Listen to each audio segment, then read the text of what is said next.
안녕하세요. 저는 평범한 30대 여자입니다. 저는 항상 주변 사람들에게 저희 아버지가 롤모델이라고 할 만큼 아버지를 존경하고 있어요. 길거리에서 장사를 하시다가 점점 규모를 넓혀서 지금은 회사를 운영하고 계시거든요. 흔히들 말하는 성공시대의 표본이라고 볼 수 있죠. 아버지가 저에게 늘 하셨던 말씀이 있어요. 포기하지 않으면 뭐든 된다. 사실 어렸을 적에는 아버지를 창피하게 생각한 적도 있었어요. 친구들과 떡볶이를 사 먹으러 가는 길에 늘 아버지가 길거리에서 장사를 하고 계셨거든요. 허름한 차림에 사투리까지 쓰니 어린 마음에 너무 부끄러워서 친구들에게 난 떡볶이 안 먹어 하고는 다른 방향으로 가곤 했습니다. 아버지도 그런 저의 어린 마음을 눈치채셨는지 어느 날부턴가 다른 곳에서 장사를 하시더라고요. 일부러 제가 다니는 학교와 먼 곳으로 말이죠. 그때 처음으로 아버지에게 미안한 감정을 느꼈고 아버지 앞에서 펑펑 울었습니다. 아빠 미안해. 우리 딸, 왜 이렇게 울어? 아빠한테 상처 준 것 같아서. 지금은 비록 허름해 보여도 아빠는 꼭 성공할 거야. 성공해서 우리 딸 가고 싶다던 유학도 보내주고 음악도 시켜주고 미술도 시켜줄게. 그때가 제가 초등학생이었는데요. 결국 몇 년 후에 아버지는 그 약속을 결국 지키셨어요. 주말에도 휴일 없이 늘 성실하게 장사를 이어나가던 아버지는 자그마한 가게를 차리게 되었고 그게 대박이 나서 지금의 회사까지 성장하게 되었죠. 무튼 조금씩 여유가 생기고 생활이 피다 보니 그때부터 그렇게 짠돌이였던 아버지가 저에게 아낌없이 돈을 주시며 하고 싶은 건 다 하라고 하셨습니다. 그리고 저에게 이런 말씀을 남겼죠. 아빠는 돈 버느라 하고 싶은 것도 못했어. 그러니까 우리 딸은 하고 싶은 거 실컷 해. 돈 걱정은 하지 말고. 됐어. 나중에 돈 없으면 어떡해. 다 준비가 되어 있으니 이런 말을 하는 거야. 먹고 살 만큼 자리를 잡으셨어도 아버지는 절대 현재에 만족하지 않으셨어요. 오히려 길거리 장사할 때보다 더 열심히 일을 하셨고 결국 회사 대표가 되었습니다. 대표가 되었음에도 여전히 겸손하셨고 주말에도 쉬지 않으셨어요. 그런 모습들이 저에게 표본이 되었고 저도 아버지처럼 한길을 열심히 팠습니다. 아버지는 자신이 어려운 탓에 공부를 제대로 못한 게 천추의 한이라고 하셨어요. 그래서 다른 건 몰라도 공부에 들어가는 지원은 아끼지 않았죠. 그래서 저는 대학을 다니던 와중에 해외로 유학을 갔다 왔고 돌아와서는 다행히도 좋은 회사의 전공을 살려 취업을 하게 되었어요. 그리고 그곳에서 결혼 상대를 만나게 되었죠. 저보다 2살 많은 남자였고 자상하고 친절한 사람이었습니다. 첫인상은 그저 그랬는데 만나면서 정이 들었던 것 같아요. 처음에는 그 사람의 배경을 모른 채로 만나고 있었어요. 그러다가 그 사람의 아버지가 저희 본가에서 멀지 않은 단독주택에 살고 계신다는 것을 알게 되었습니다. 그분을 처음 만났을 때가 아직도 생각이 나네요. 온화한 미소를 지으며 저에게 물어보셨죠. 부모님은 뭐 하시나? 작은 사업을 하고 계십니다. 아, 그렇구만. 원래부터 쭉 사업을 하셨나? 대대로 이어오는 뭐 그런 건가? 아버지께서 읽어오신 겁니다. 조금씩 성장시키셨어요. 남자친구의 아버지의 직업은 교수였습니다. 그분은 저희 아버지에 대해서 이것저것 질문을 하셨어요. 대학은 나오셨는지, 운영하는 회사 매출이 어느 정도인지, 조금 노골적인 질문도 스스럼 없이 하셨죠. 남자친구의 아버지는 박사까지 받은 교수지만 저희 아버지께서는 중졸 출신에 어머님은 고졸 출신이었어요. 그래서 나중에 이 사실을 알고 깜짝 놀라시더라고요. 아무래도 교수인 그분께서는 중졸 출신의 아버지께서 이렇게까지 성공을 거둔 거에 대해서 대단하게 느껴지셨나 봅니다. 정말 어려운 환경에서 그 정도면 성공하셨네. 그나저나 둘이 결혼은 언제 할 건가? 아, 네. 아버님께서 허락만 하시면 결혼 준비하고 싶습니다. 나야 뭐 우리 아들이 사랑하는 사람과 결혼을 한다니 축하를 해줘야지. 감사합니다, 아버님. 양가 부모님의 허락을 받은 뒤 저희는 본격적으로 결혼 준비를 시작했고 친정과 시댁 중간 지점에 신혼집을 마련했습니다. 시댁은 학벌이 좋았지만 재력은 사업하는 저희 집안이 더 좋았죠.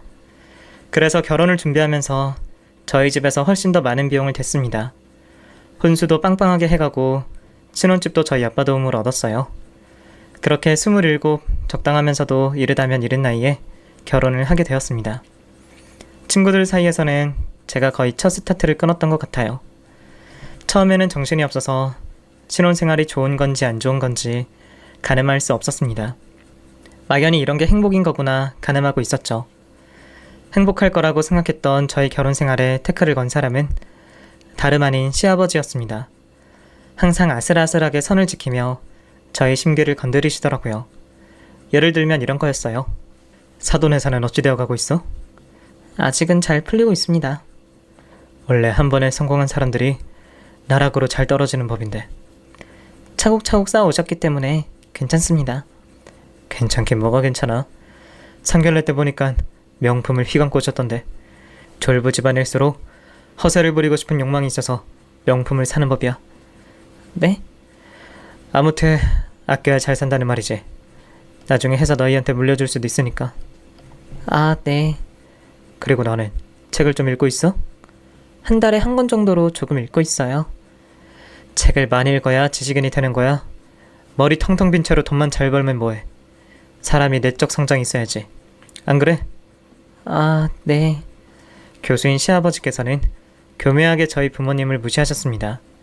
학벌이 낮은 저희 부모님을 비하하는 발언을 종종 하셨죠. 처음에는 그냥 내내 거렸어요. 그냥 성향이 다른가 보다 하고 말았죠. 하지만 나중에는 점점 기분이 상하더라고요. 솔직히 교수면 답니까? 학생들 가르치는 사람이 무분별하게 남을 무시하면 되냔 말이에요. 게다가 아무리 교수라고 해도 돈은 저희 아버지가 훨씬 더 많이 벌거든요. 그래서 저는 시아버지를 뵙는 것 자체가 불편해졌습니다.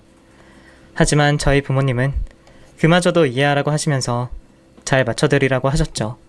공교롭게도 저희 시아버지가 하시는 운동 동호회 신입으로 저희 아버지께서 들어오셨나봐요. 가끔 만나서 운동을 한다고 하시더라고요. 그래서 제가 걱정되는 마음에 저희 아버지에게 물어봤죠. 아빠, 우리 시아버지 어때? 뭐가? 그냥 좀 엘리트주의랄까? 스스로에 대한 프라이드가 굉장히 강한 분이셔서 남한테 상처를 잘 주거든. 솔직히 똑똑한 것 같지도 않던데 허세만 부리니까 좀 짜증나는 것 같기도 하고. 아무래도 배운 게 많으시니까 그런 거겠지? 내가 볼 땐 성격이 아주 좋아 보이시더만. 그나저나 우리 딸 밖에서 시어른 욕하면 안 되는 거야. 욕하는 게 아니라 그냥 좀 서운하니까. 난 우리 딸이 착하게 마음먹었으면 좋겠어. 평생 함께해야 할 가족이 된 건데 미운 마음 품으면 되겠어? 그렇긴 하지만 너무 신경이 쓰이는 걸 어떡해. 신경 쓰이는 마음은 친정에 와서 다 풀면 되지. 저희 친정아버지는 이렇게 저를 위해 좋은 말씀을 많이 해주셨는데 시아버지는 끊임없이 저의 신경을 건드렸어요. 특히 저희 아버지 얘기를 꺼낼 때는 신나가지고 제 가슴에 화살을 꽂곤 하셨죠. 사돈 골프 연습 좀 해야겠더라. 저희 아버지요? 그래도 꽤 열심히 하셨는데. 원래 갑자기 하려는 사람들이 힘으로 하는 거야. 스킬로 해야지. 힘으로 해버리면 금방 몸이 망가진다고. 아버님은 골프 잘 치세요? 그럼 나는 젊은 시절부터 쭉 쳤으니까. 골프도 수저가 따로 있는 법이야. 금수저, 은수저, 흙수저. 너희 아버지는 흙수저에 속하지. 아버님. 응? 저희 아버지한테 흙수저라는 말은 좀 기분이 상해서요. 그래? 기분이 상해? 네, 이런 말씀 드려서 죄송해요. 아니요, 기분이 상할 수도 있지. 내가 며느리한테 편하게 말도 못하고. 아무튼 알았다. 내가 입을 다듬어. 그런 게 아니고요, 아버님. 며느리께서 속이 상하다는데 내가 어쩌겠어. 어른인 내가 조심해야지. 시아버지는 그런 식으로 저를 난감하게 하시며 그 뒤로 한동안 입을 꾹 다무셨어요. 그걸 또 남편에게 말하시는 바람에 저는 남편과 사이가 급격히 나빠졌습니다. 당신 우리 아버지한테 한 소리 했어? 어? 한 소리 한 게 아니고 서운한 거 말한 거야. 당신도 알다시피 아버님이 자꾸 우리 아버지 무시하는 발언 많이 하시잖아. 듣다 보니까 내가 너무 서운해서 도저히 참을 수가 없더라. 아, 그냥 당신이 좀 참지 그랬어. 아무리 그래도 어르신인데 굳이 서운한 얘기를 꺼내야 돼? 이번 주에 만나자고 하니까 삐져서 아무 말씀도 없으시더라. 그럼 한두 번도 아니고 계속해서 우리 아빠 무시하는데 그럼 내가 가만히 있어? 당신은 부모 얘기만 나오면 발끈하더라? 당연하지, 자식인데 부모 무시하는 발언에 발끈 안 하는 자식이 어딨어? 답답하다 정말. 당신 자꾸 이러면 내 입장이 어떻겠어, 어? 한 번쯤은 져줄 수도 있잖아. 어르신 말씀에 꼬박꼬박 반박해야겠어? 아무튼 당신 우리 아빠 기분 좀 풀어줘. 같이 산책도 하고 저녁도 차려드리고. 내가 왜 그래야 하는데? 며느리니까. 우리 아빠 고집센 거 너도 알지, 어? 아무튼 이번 달 내에 화 풀어드려. 안 그러면 나도 이제 척 안 갈 거니까. 결국 아버님의 화를 풀어드리는 건 제 몫이었어요. 제가 애교를 부리며 시아버지의 기분을 풀어드리면 또 저의 심기를 건드리시더라고요. 예전에 한번 저희 부모님이랑 함께 식사를 한 적이 있어요. 그때가 아마 제 남편 생일날이었을 거예요. 그날 저희 아버지와 시아버지가 술을 드신 후에 잠시 언쟁이 있었습니다. 별건 아니고 그냥 지식과 정치에 대한 것이었어요. 완전 살얼음판이었네요. 그때 시아버지의 기분을 풀어드리려고 댁까지 모셔가서 꿀물을 타드렸어요. 그랬더니 혼잣말로 이런 말씀을 하시더라고요. 절부주제, 교양 있는 척하기. 네? 너희 부모에게 전해라. 주제 파악 좀 하라고. 네. 하여간 수준이 안 맞아서. 이러니까 우리 나이대 사람들이 전부 꼰대 소리 들으며 욕먹는 거야. 시아버지는 한참 동안 씩씩거리시다가 결국 잠이 드셨어요. 솔직히 짜증나잖아요. 잠이 든 시아버지를 보며 작게 읊조렸죠. 교수면 다인가? 잘난 척은. 그땐 저도 시아버지에 대한 불만이 가득 쌓여있는 상태였어요. 하지만 가정의 평화를 위해 제가 희생을 하고 있었습니다. 언제까지 저의 희생이 계속될지 모르겠지만 일단은 이렇게 하는 게 맞다고 생각했어요. 시아버지에 대한 서운함이 늘어날수록 저는 남편과 싸우는 일이 많아졌습니다. 남편은 단 한 번도 저의 편을 들어주지 않았고 저는 그것에 대해 더 서러움이 쌓였어요. 당신은 내 편이야? 시아버지 편이야? 그건 또 무슨 말이야. 가만 보면 나만 이 집안에서 왕따인 것 같아서. 당신이 그럼 좀 잘 좀 하지 그랬어. 뭐? 고분고분 말 잘 들었으면 아버지가 당신 부모 욕하는 일도 없었을 거 아니야. 당신 부모? 지금 뭐라고 그랬어? 아무튼 나도 힘드니까 좀 쉽게 가자고, 어? 아버지 원래 교양 없는 사람 싫어하죠. 식사 자리에서 장인어른이 먼저 건든 건 사실이잖아. 우리 아빠가 대체 언제 먼저 건드렸어? 졸분이 어쩌니 하면서 먼저 시비 건 건 그쪽 아빠야. 그쪽 아빠? 시아버지한테 그쪽 아빠? 당신이 먼저 너희 부모라며. 이제 아주 이판 사판이구만. 남편과 저는 돌이킬 수 없는 말을 서로 주고받은 뒤 한동안 말을 섞지 않았습니다. 솔직히 한 번쯤은 저한테 고생이 많다, 얼마나 속상했겠니 하며 위로해줄 수도 있는 거잖아요. 남편은 절대로 제 입장에 서서 공감해주지 않았습니다. 다른 건 몰라도 시댁 얘기만 나오면 딴 사람으로 변하는 듯 했죠. 이게 계속해서 쌓이고 쌓이다 보니까 어느새 정이 떨어지고 얼굴만 봐도 거북스러웠어요. 나중에는 이런 게 결혼 생활인가 자괴감이 들었고 남편에게 실망을 하는 바람에 저희 부부는 서로 냉전을 몇 달 동안 이어갔어요. 이 당시 갑방을 쓸 정도로 사이가 매우 안 좋았죠. 그러던 어느 날이었어요. 제가 친구 결혼식을 가게 되었는데 그 위치가 대중교통으로는 좀 애매한 거예요. 그래서 저희 집 운전기사 아저씨에게 연락을 드렸습니다. 너무나 감사하게도 데려다 주신다고 하시더라고요. 그분과 저는 꽤 오랜 시간을 함께하며 돈독한 관계를 유지하고 있었습니다. 아무튼 그날 운전기사 아저씨를 집 앞에서 기다리고 있었어요. 그러던 중 시아버지께서 아들과 시간을 보내시겠다고 저희 집에 오셨고 때마침 운전기사 아저씨께서 저희 집에 도착하셨습니다. 운전기사가 내려 시아버지께 꾸벅 인사를 하더라고요. 안녕하십니까? 사돈댁 운전기사인가? 예. 그럼 수고하십시오. 시아버지는 잠깐 인사를 나누고 집으로 향하셨어요. 그런데 운전기사 아저씨가 시아버지를 골똘히 보시며 갸웃하더니 저에게 귓속말을 하시더라고요. 시아버지인가? 네, 저희 시아버지요. 직업이 뭐지? 교수신데요? 왜요? 아는 얼굴인데. 운전기사 아저씨는 저를 태우고 결혼식장으로 향했고 목적지에 다다랐을 쯤에 하시며 뭔가 생각난 듯 브레이크를 밟으시더라고요. 아저씨, 무슨 일이세요?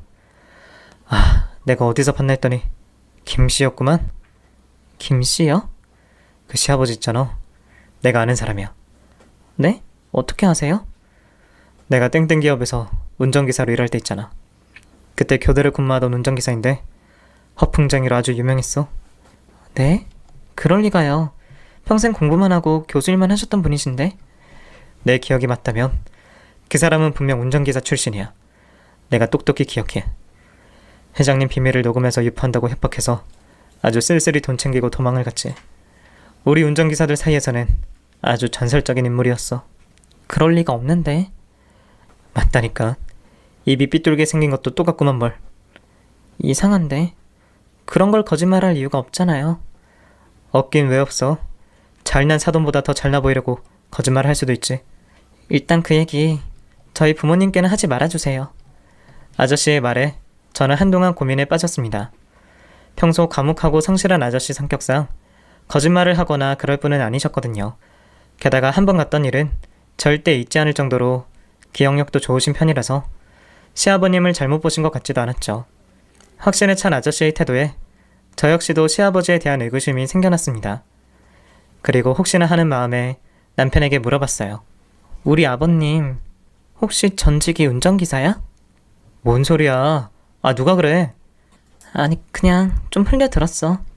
누가 그러냐고. 어디서 그런 얘기를 들었어? 아, 왜 가민 반응을 해? 마치 진짜 그런 것처럼. 아니라고. 헛소리 하지 말고 등이나 좀 긁어줘. 보통 아니라면 아닌데? 하고 말잖아요. 그런데 남편은 그런 얘기는 어디서 들었냐고 출처를 묻더라고요.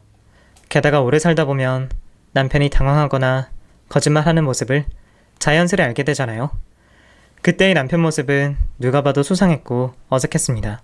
여태껏 시아버지에 대해서 한 번도 의심한 적이 없었어요. 그런데 생각해보니 시아버지에 대해 철저히 조사한 적이 없었더라고요. 가족끼리 그런 걸 뭐하러 조사하나 하고 말았죠. 그런데 이제는 시아버지에 대한 믿음이 사라졌고 어쩌면 저희를 속이고 있을 수도 있겠다는 생각이 들더라고요. 그래서 저는 시아버지가 일하고 계신다는 대학교에 전화를 해봤어요. 그랬더니 그곳에는 그런 이름의 교수님이 없다고 하더라고요. 친구들은 저더러 바보라고 했습니다. 이름만 검색하면 교수들은 전부 소속이 나오는데 결혼 전에 검색도 안 하고 뭐 했냐고요. 그땐 정말 언급결에 모든 게 이뤄졌기 때문에 시댁에 대한 의심은 추호도 하지 않았습니다. 저희 부모님도 그냥 그렇게 넘겼던 것 같아요. 설마 사돈이 직업을 거짓말하겠어 하는 마음으로요.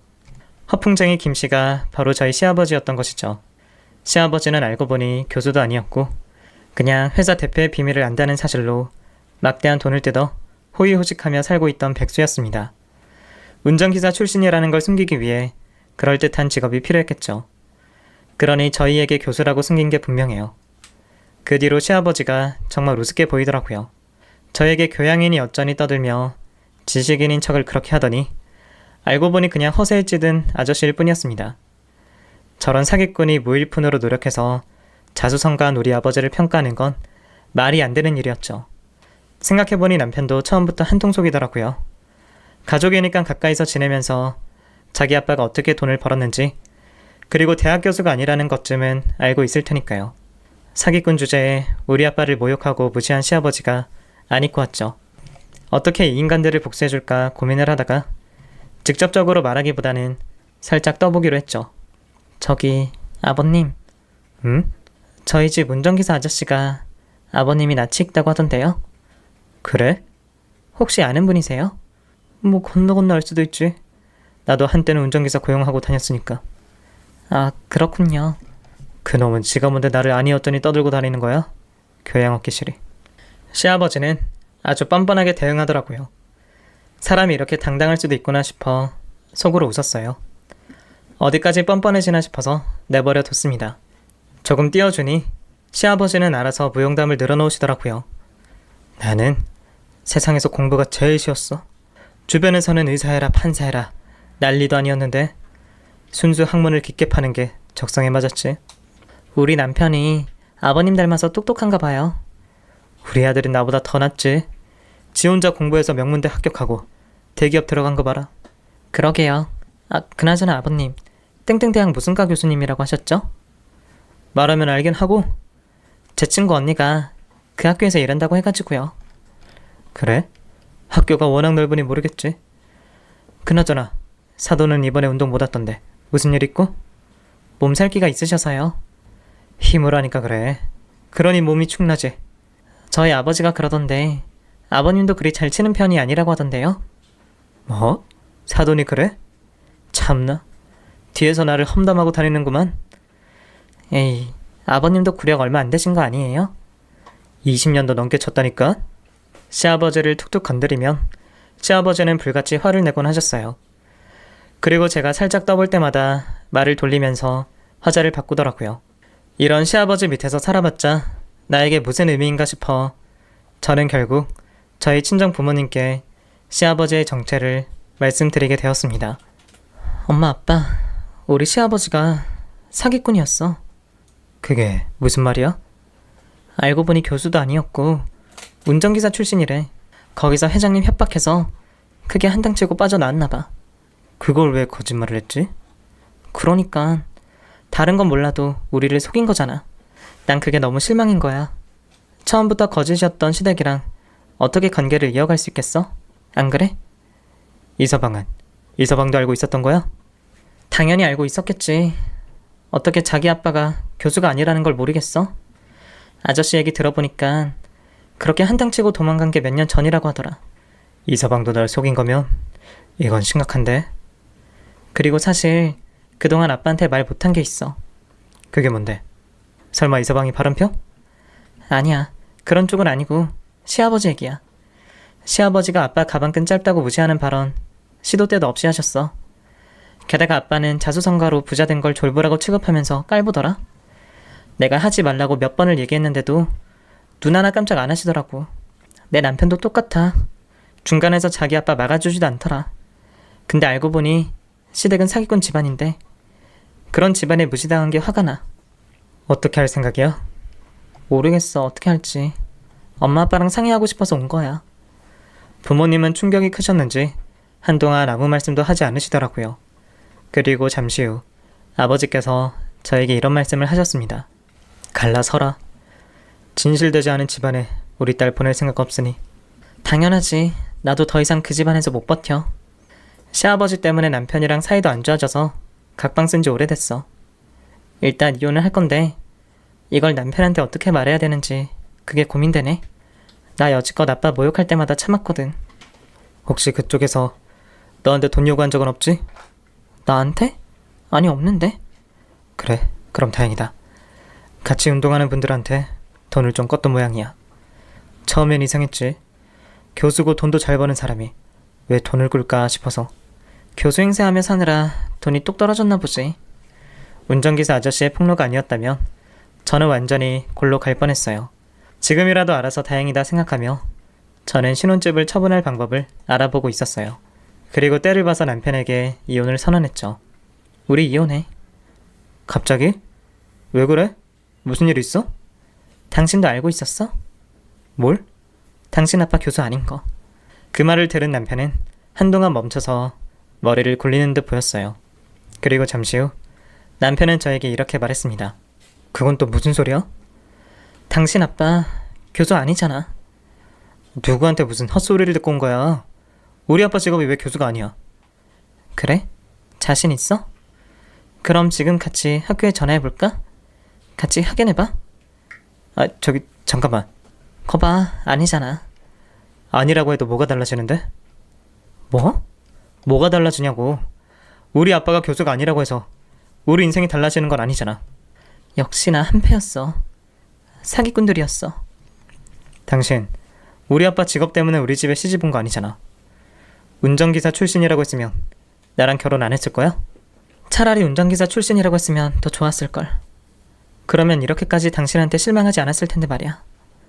직업이 문제가 아니라 거짓말한 게 문제야. 그걸 대체 왜 몰라? 미안해. 됐어? 미안하다는 말을 그렇게밖에 못해? 진심이긴 한 거야? 아이, 그럼 어떡하라고. 이미 결혼했잖아. 아빠 직업 하나 숨긴 거 가지고 나를 죽일 듯이 쳐다보는 건 좀 아니지 않아? 어? 직업 하나 숨긴 거 가지고? 당신한테는 그게 가벼운 일인가 봐. 아버지가 워낙 남들 시선을 의식해서 그런 거야. 그거 정도는 이해 좀 해주라. 어? 그래, 그렇다 쳐. 남의 시선 의식해서 직업을 뻥친 거라 쳐. 그렇다면 조용히 겸손하게 살아야지. 우리 부모님한테 졸분이 어쩌니 하며 무시하는 게 말이 돼?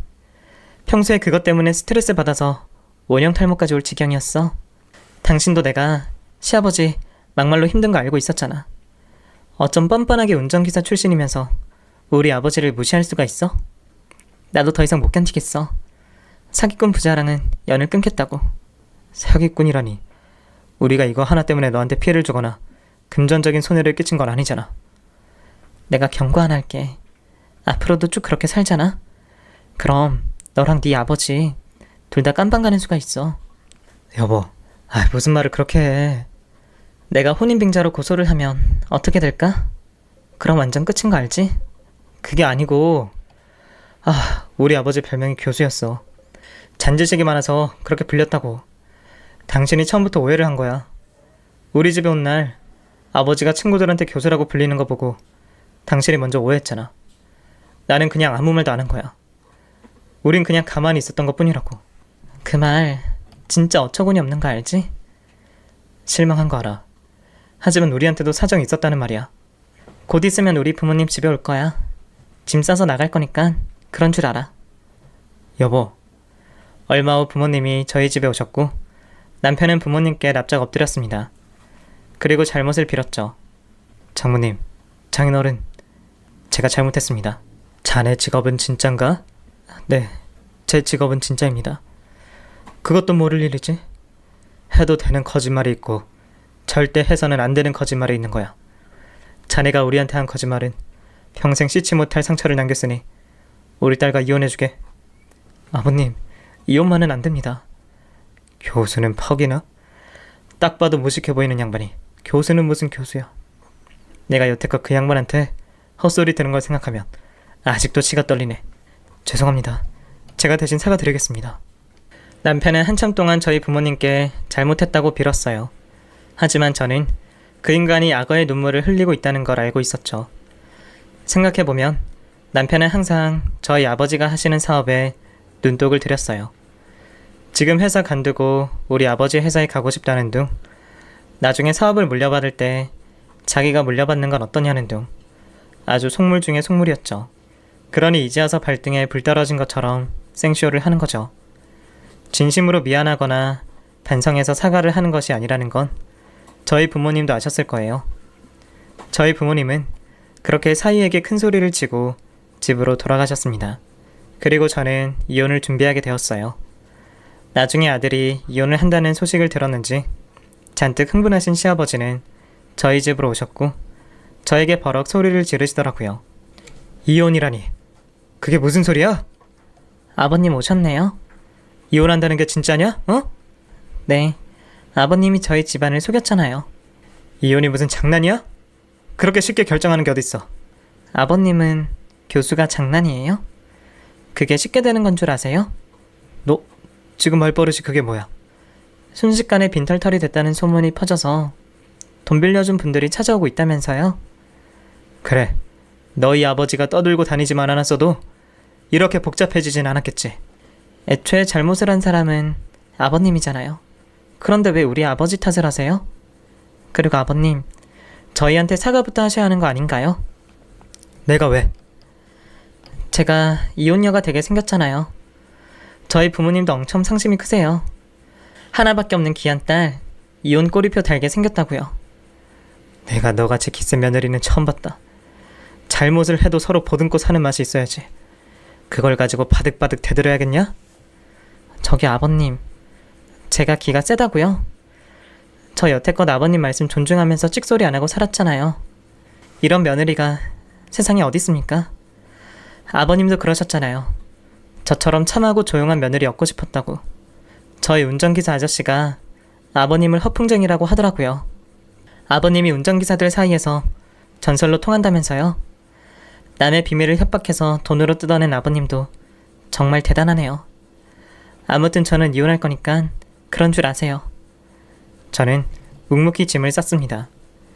위기감을 느낀 남편은 이혼을 하지 않겠다고 들어눕더라고요.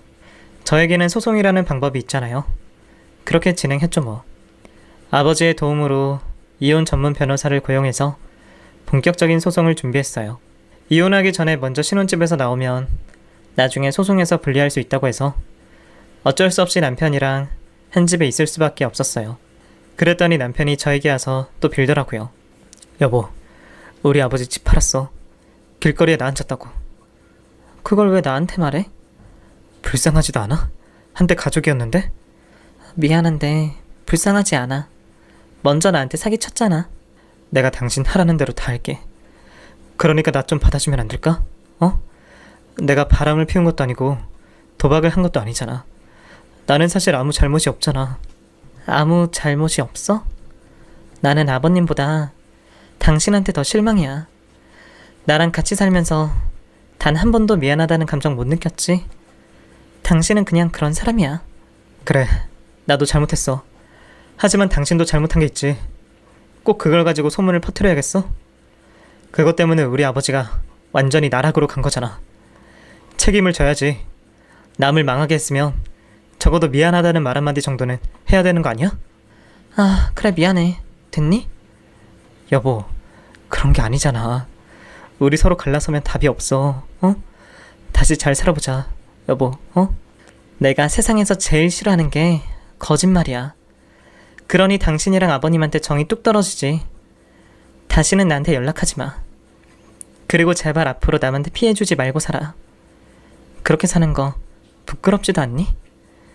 이혼을 한다는 것 자체가 저로서는 굉장히 어려운 일이었어요. 저 또한 주변 사람들의 시선을 의식하는 편이기 때문에 실패한 결혼을 했다는 것 자체가 굉장히 수치스러웠습니다. 그래서 이혼을 할까 말까 고민한 적도 있었어요. 하지만 일단 제 인생이 가장 중요하잖아요. 그리고 무엇보다도 저에게 거짓말을 한 두 사람을 더 이상 보고 싶지 않았습니다. 그래서 용기를 내어 갈라서게 되었어요. 처음 용기를 먹는 과정이 어렵지 막상 하고 나면 별거 없더라고요. 원래도 남이었던 사람 다시 남이 되는 게 그리 어려운 일은 아니잖아요. 운전기사 아저씨께서는 저의 이혼 소식을 듣고 난감한 표정을 지으시며 저에게 이런 말씀을 하시더라고요. 아, 괜히 나 때문에 이혼한 건가? 말하지 말 걸 그랬나? 아니에요, 아저씨. 아저씨 덕분에 제가 살았는데요, 뭘. 아저씨가 말씀 안 해주셨으면 평생 사기꾼 부자한테 머리 숙이면서 살 뻔했어요. 정말 감사드려요. 아, 감사하긴 뭘. 근데 김씨가 참 대단하긴 했지. 우리 중에 제일 똑똑했거든. 잔머리를 잘 굴리는 사람이었어. 별명이 교수였다면서요? 아마도 그랬을 거야. 이것저것 잡지식은 많아서 맨날 떠들곤 했거든. 원래 사기꾼들이 말빨이 제일 좋잖아? 그리고 사기치려면 잔머리도 좋아야 되고. 김씨가 딱 전형적인 그런 인간이었지. 아저씨랑은 어땠어요? 워낙 분위기가 음슴한 사람이라 나는 김씨를 별로 안 좋아했어. 그리고 그 사람 일 끝나면 도박하러 다녔거든. 아, 도박이라 정말 놀랍네요. 그래서 이혼도 당한 거라 들었어. 돈도 없고 부인도 잃었으니 큰 거 한 방이 필요했겠지. 그래서 회장님을 협박했던 거고 부잣집 사돈이 필요했던 걸 거야. 저는 여태껏 시아버지가 사별을 한 걸로 알고 있었거든요. 그런데 그것마저 거짓이었다니 정말 뻔뻔하기 그지없네요. 아무튼 이혼을 했으니 다행이라 생각합니다. 그렇지 않았더라면 저는 이미 그 집안의 호구가 되었겠죠. 아버지가 선임해준 능력 있는 변호사님 덕분에 재산 분할은 쉽게 진행되었어요. 신혼집도 가구도 모두 저희 집안에서 해간 거라서 남편은 말 그대로 몸만 쫓겨났죠. 제가 이혼을 번복할 뜻이 없는 걸 남편이 알아채자마자 본색을 보이더라고요. 어떻게든 한 푼이라도 더 저한테 뜯어가려고 있지도 않은 말을 지어내서 재판에서 제게 누명을 씌웠지만 판사님이 바보입니까?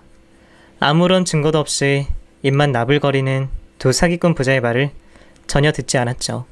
그래서 제가 유리한 대로 이혼 소송이 끝났어요.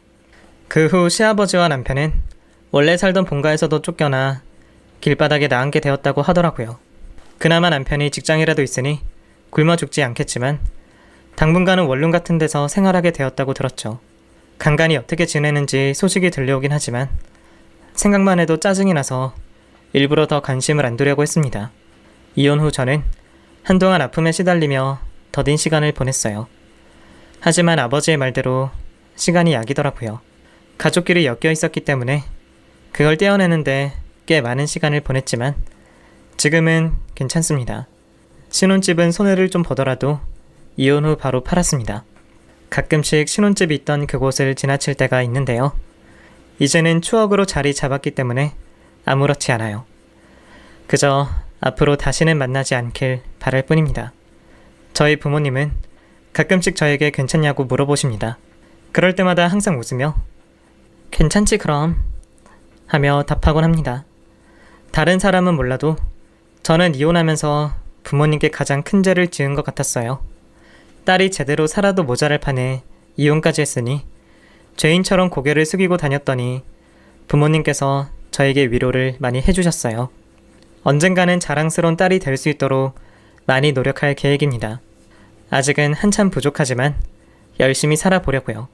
아픔을 견뎠으니 이제 행운이 오지 않을까요? 부디 제가 자랑스러운 딸이 될 수 있길 바랍니다. 여러분들의 행복을 기원하는 마음을 담아 사연을 마치도록 하겠습니다. 다음에 또 찾아왔을 땐 자랑하는 글을 쓰고 싶네요. 그때까지 모두 건강하게 잘 지내세요. 안녕히 계세요.